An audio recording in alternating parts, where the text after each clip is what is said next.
Hello, my name is Opal Singleton. I am the president and CEO of an organization called Million Kids, millionkids.org. And this is your Protect and Prevent P3 Kids podcast. Today, I want to talk about the importance of the Take It Down Act. So this is May 2025, just to give you a context, because many of these podcasts are listened to well into the future. And I want to get it really clear where we're at. I want to talk about the importance of the Take It Down Act. It was signed this last week in the middle of or late May 2025 by President Trump. It's a unique bill because he actually had his wife sign the bill with him.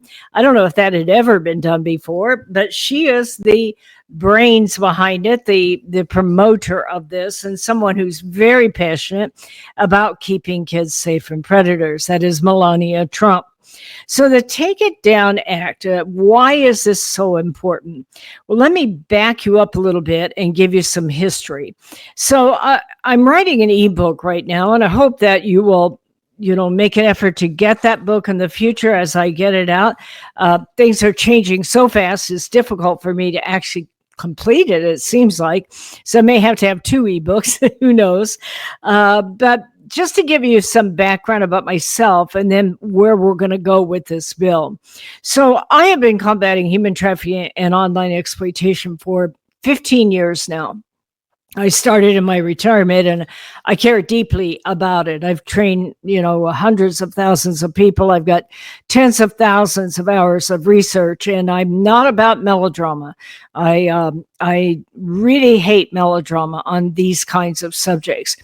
I am about facts and understanding where it's at and being able to understand how to get ready for a future where we live in a world without borders. One of my books that I wrote was called Societal Shift, A World Without Borders, A Home Without Walls. And it's really based on, and I'll just kind of set the stage with that, and then we're going to come back to the Reported Act and the Take It Down Act and why this is so important. So most people don't realize that I believe, at least, that the single most important event that may be in all of history took place around 2022, 2023. And that was why the book was called Societal Shift, because for the first time in all of history, the entire world connected by internet. And not just internet, high-speed 5G internet that allows for things like imagery, that allows for things like artificial intelligence and videos and money transfer and geolocation software and all the bells and whistles that predators use to attack seniors and kids and parents as far as that goes. And so as the world came together, the world tilted, in my opinion, because it didn't just come together. It allowed third world countries, it allowed people from all over the world to come right into your child's bedroom and access your child. And I am just appalled that there is not like a global movement to help people understand the world they live in today. We see all these articles about artificial intelligence. Yes, those are important, but that isn't possible if the entire world had not already connected by internet. At the same time it did that, one of the parts that I'm writing about in my ebook is there are 10 technologies that came about at the same time. For instance, mass audience live streaming. When your child goes on Discord, they might be on there with 11 million other people. Okay. They're not like with Facebook where they have 45 close friends. If they're on TikTok, there could be as many as 10 million people on there at any given time. And they're using hashtags and categories to find each other. Instagram, hashtag hot cam girls. All a pedophile has to do is go on one of those hashtag sites, sign up and wait, and start soliciting all those hot cam girls that's looking for recognition. And so you have mass audience live streaming. You have things like money transfer, where you can pay people off, or they can send you money and seduce you, and you can send them money. You have geolocation software. They know where you're at. And of course, we're just now getting started with artificial intelligence. Well, one of the things that happened over time is that kids began to do what is called self-generated CSAM.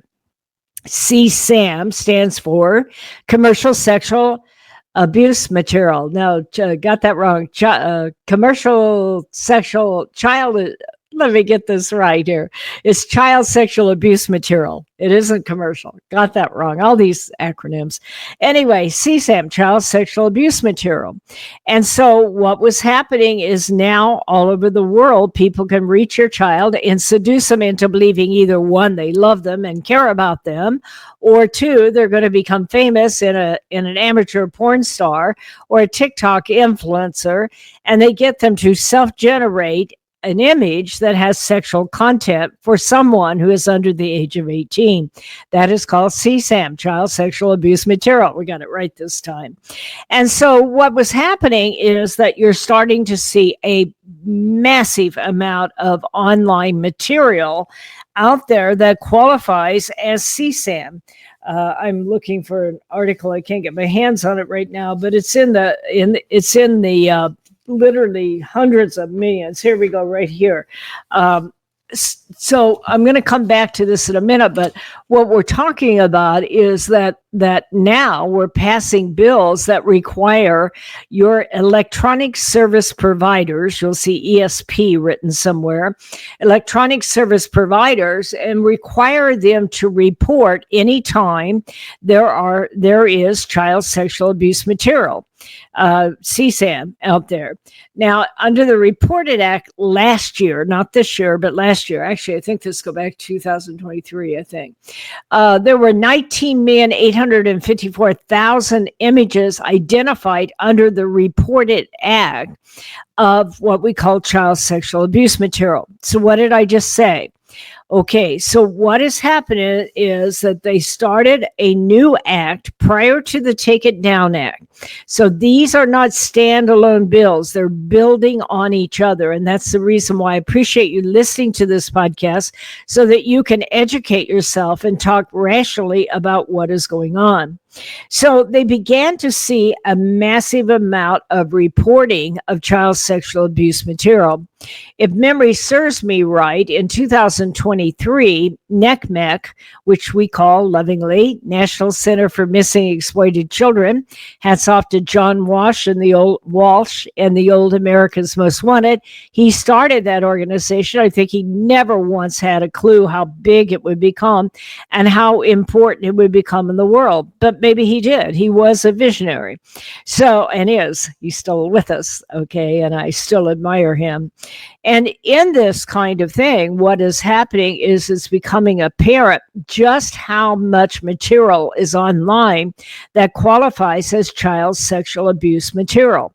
Okay, that is any image, any video, any live stream, anything at all that is sexual of nature, that is illicit of someone under the age of 18. Now, America has some really strict laws on that, but quite frankly, other countries do not. And there are countries called bulletproof hosting countries, and that is where they will allow, sleazy operators to put servers on their country, in their country, and be able to transmit stuff that you and I probably should never see. And they charge a lot of money to it. It's basically a country that says, don't ask, don't tell.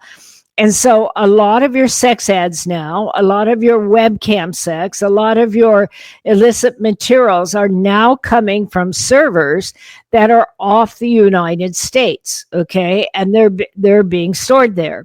One of the things I would love to do, and one of the things I'm championing right now, is trying to get tech companies to be required in another bill to mark it as offshore. If that transmission is coming into your child offshore, they need to know about it.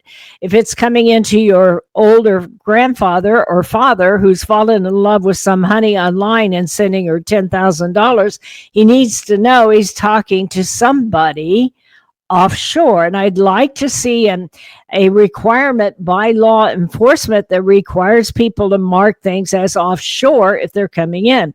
Now, that's not an end all be all, but none of this stuff is. So what started happening prior to the Reported Act is that we began to see a massive amount of child sexual abuse materials. In 2023, NCMEC took almost 30 million reports. 30 million reports of potential child sexual abuse materials online. Now, I want to make something very clear. That's only with about 15% of the internet service providers actually scrubbing their platforms and reporting. So that just gives you an idea. 15% of the service providers are reporting. And even then, NCMEC ended up with almost 30 million reports. So the Reported Act started in 2023 in a congressional system. This information I'm sharing with you is thorn.org, THORN. Love them to death. They're a very reputable, excellent organization. I have to admit I'm a bit jealous because they have more money than I do, okay? But I'm proud of them, and I follow everything they do and say because their money provides the kind of research materials we need. So the Reported Act stood for Revising Existing Procedures on Reporting Technology Act, okay? And what it did is it changed some of the legal requirements for ESPs. These are people that are required to report. People like Facebook, Instagram, Snapchat, all of those people. Like I said, only 15% right now are in compliance. So this gives you an idea how big this is.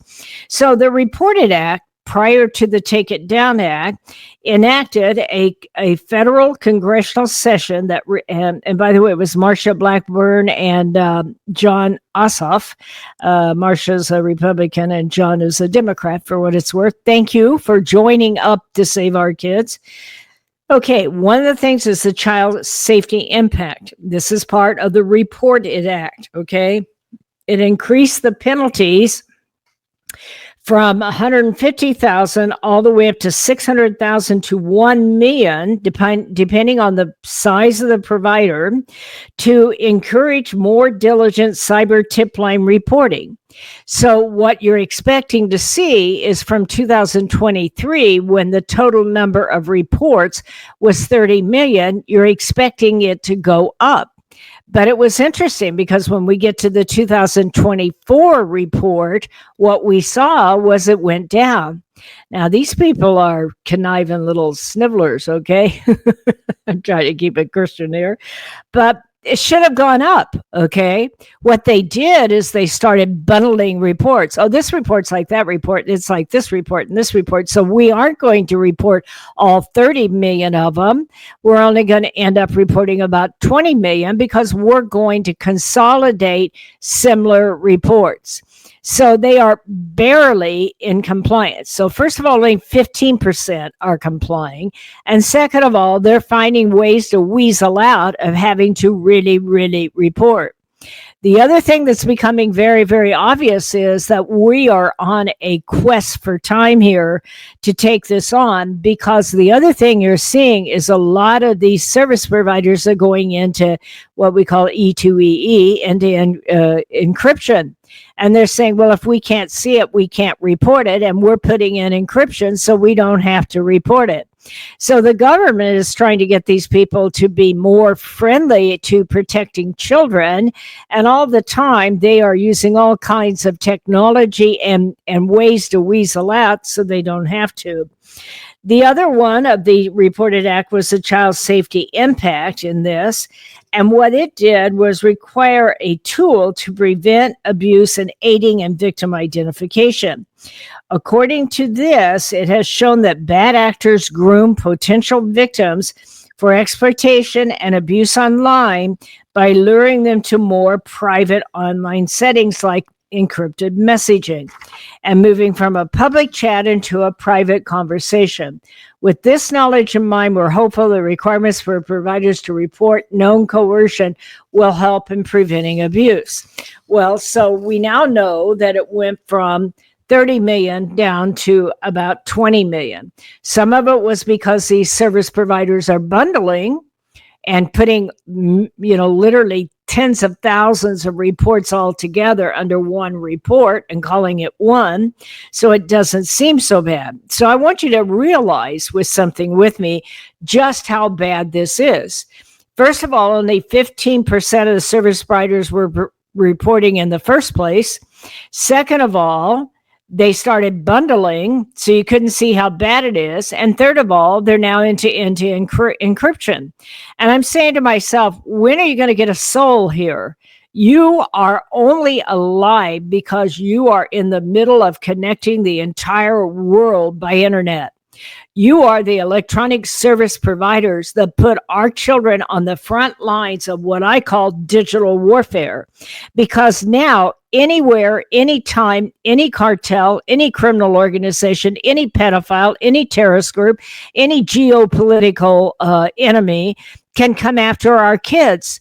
And they can lure our kids into making an image and sending it out. Or guess what? They can create a deep fake using artificial intelligence. That is scary. It should scare the living socks off you when you think about what is happening. Well, along comes Melania Trump, and I've been following this, and I'm very, very proud of her doing what she's doing. Now, I'm going to tell you, it's a drop in the bucket. It is not an end-all, be-all, but it is certainly a step in the right direction.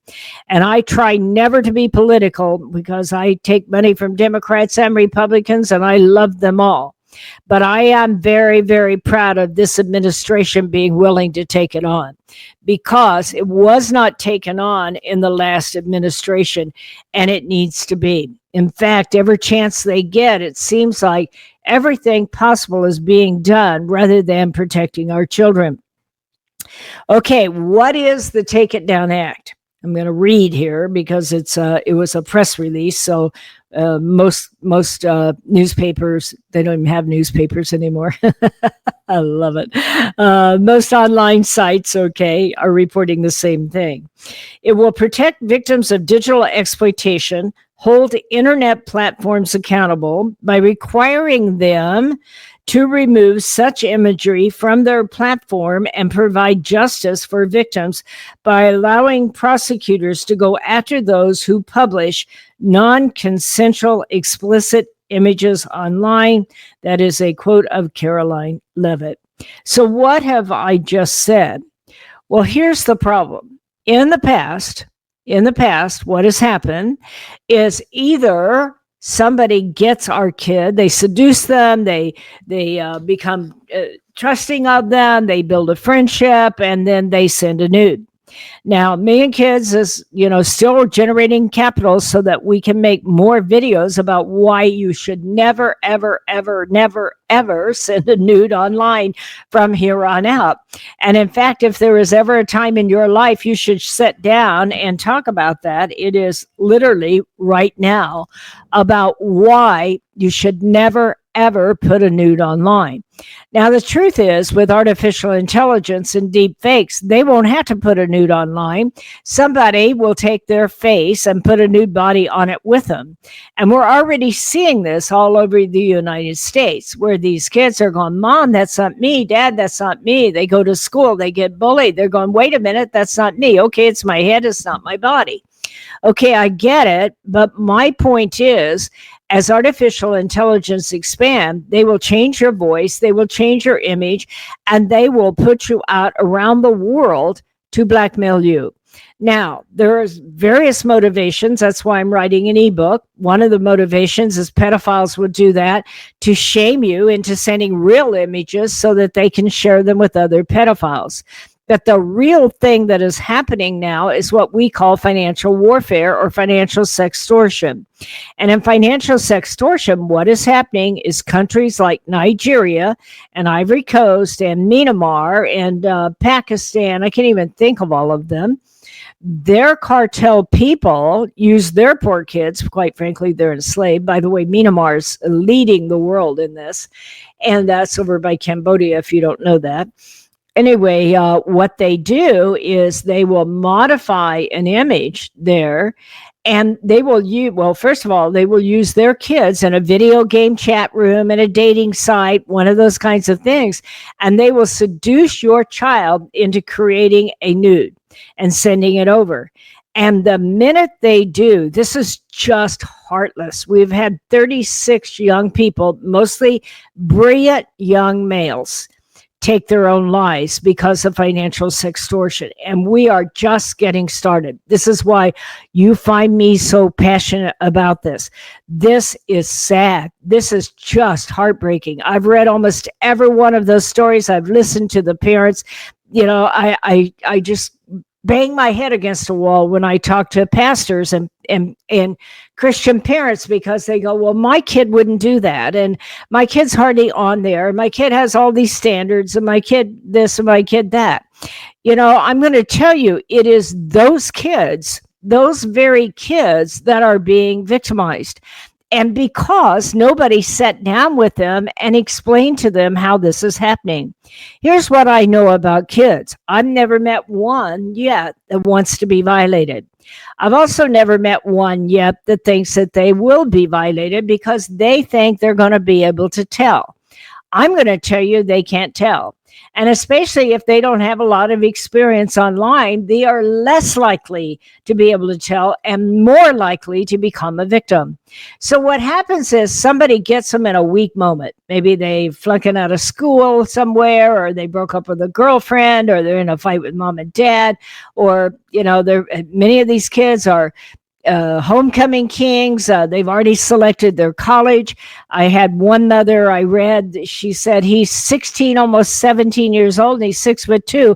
I don't check his phone, you know, and this kid ended up taking his own life. These are brilliant parents, wonderful parents, caring parents, and their kids were just outstanding citizens, and it is heartbreaking. But what happens is the minute they get that image, whether it's a video or a deep fake or a real photo, it goes over to the cartels, and they are ruthless beyond belief. Okay. One kid had over 1,000 texts in a 24-hour period. Let me say that again, mom and dad. 1,000 texts in a 24-hour period saying you're nothing, you're nobody, you're ruined, you're damaged goods, you might as well take your own life, but first I want $3,500. And these kids try to get that money, but they don't have enough money. We now have to educate our kids. Don't ever pay money to someone to get an image back. Now, first of all, we have to stop giving them the proliferation of nude images. Number two, we have to understand we don't have to give it to them. They're going to create their own. And number three, they're going to make you believe they will destroy your life if you don't pay them. Never, ever pay them. Get help. And this is where the Take It Down Act matters. Because if you don't delete the photos or the videos or the images, the Take It Down Act requires these companies to go in a 24-hour period and match the hashtag to the image that you have on your camera. But you have to have the image. And one of the things kids will do is panic and delete the image because they don't want anybody to see it. You must keep that image. Now, one of the other things that we're knowing is that these people now are as computer savvy as we are. And the minute they get that image, here's the challenge with the Take It Down Act. They're using the hashtag of the original photo or image or video to find it and take it down. But these people will get that image and very, very quickly use artificial intelligence to change it over and over and over. But at least there is a vehicle for a victim to be able to come forward and say, please take this down. The Take It Down Act requires them to respond within 24 hours. Now, again, this is not the end all be all, but it is a step in the right direction. It criminalizes non-consensual intimate imagery by making it a federal crime to knowingly publish or share it on social media. This is the power of this bill. You see, there were a lot of individual state bills that did stuff like that, but we didn't have a federal bill, and we need that federal bill to criminalize non-consensual intimate imagery, making it a federal crime to publish or share it on social media and online platforms, and clarifies the consent to create an image does not mean the consent to share it. That is very important wording in this. Non-consensual intimate imagery is defined to include realistic, computer-generated, pornographic images and videos that depict identifiable real people. It requires websites and online platforms to take down non-consensual intimate imagery within 48 hours of the verified request. Again, they need the original imagery to match. It will not require them to take down any that's been artificially altered and looks like completely something else when this is over. But you can at least get some reprieve for that individual that is being blackmailed. It says that the platforms must make a reasonable effort to remove the copies of the images or reposts. It protects free speech by knowingly publishing non-consensual intimate imagery, and requires that a computer-generated content meet a reasonable person test for appearing indistinguishable from an authentic image. Okay, so all of these really are about helping kids get their image offline before they get totally blackmailed. I'm going to continue to make podcasts on this subject, and I hope you'll continue to follow future podcasts, okay?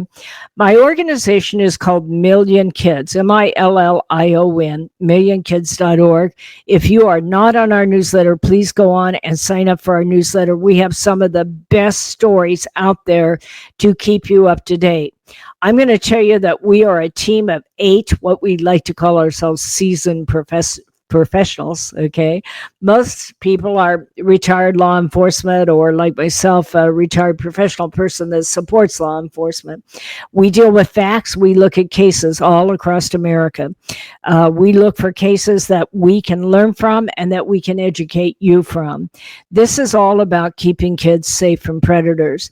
I hope that you'll pay attention as my new ebook comes out. I'm only about 40% through. It's heavy. I'm looking for ways to lighten it up, but I cannot candy coat this problem. I believe we are at the most important crossroads in all of history, that never before. I believe this is one of the greatest calls to leadership and Christian leadership, pastoral leadership, Christian youth leaders, and parents out there. This is like wading through a sea of muck. Our world is changing by the second with artificial intelligence. In another year, our world will not look the same. And what I believe with all my heart is our challenge, mom and dad, is to get our head out of the sand and become savvy about what is happening. Educate yourself, follow us, and get to learn what this is all about. And sit down with your child. Your challenge in life. Think about this. This is the first generation in all of history that is connected to the entire world, and the entire world is connected to them. At the same time, you have money transfer, artificial intelligence, geolocation software. All of that is coming at your child at once and at you. This is a tremendous opportunity for you to sit down with your children and take them by the hand and say, this isn't about whether or not I trust you. This is about you helping me and me helping you. This world is changing faster than has ever happened in all of history. And you're the first generation in all of history that has this opportunity and this threat. And I believe how we raise you up will set the stage for all future generations. It may seem frivolous to you, but it's a little bit like the first generation that got cars. And parents are going, isn't that fun? For a minute, And then they realize that that guy's can go 30 miles an hour and you won't see them again. And who knows what they're doing out there, and who knows what's going to happen to them when they go out on their own. We must teach this generation to live in a world of technology in a way that honors them and glorifies God and helps protect the next generation after them. My name is Opal Singleton. You can write to me at opal, O-P-A-L, at millionkids.org. Please follow us at millionkids.org. If you're willing to finance our work, we are a small organization. We got a good GuideStar rating. We're a 501c3. We're very responsible with our money. We're not into corporation building. We're into getting the truth out there hard and fast, because it is coming at all of us hard and heavy. Folks, this is, I think, the greatest time in all of history, the greatest challenging time to be a parent. And I hope you'll come alongside with us and give us your feedback and let us see what you're seeing. There are going to be more of these podcasts, and then my book will be coming out, my ebook. I hope you'll order it. So thank you very much. My name is Opal Singleton, and this is millionkids.org. We'll see you on the next recording. Okay. Have a great life, folks. Be good to your kids, be good to your husband, be good to your wife. Give them a big hug. Let them know we love them and that you love them and that you're proud of them and that you believe in them. See you later. Be good to your husband, be good to your wife. Give them a big hug. Let them know we love them and that you love them and that you're proud of them and that you believe in them. See you later.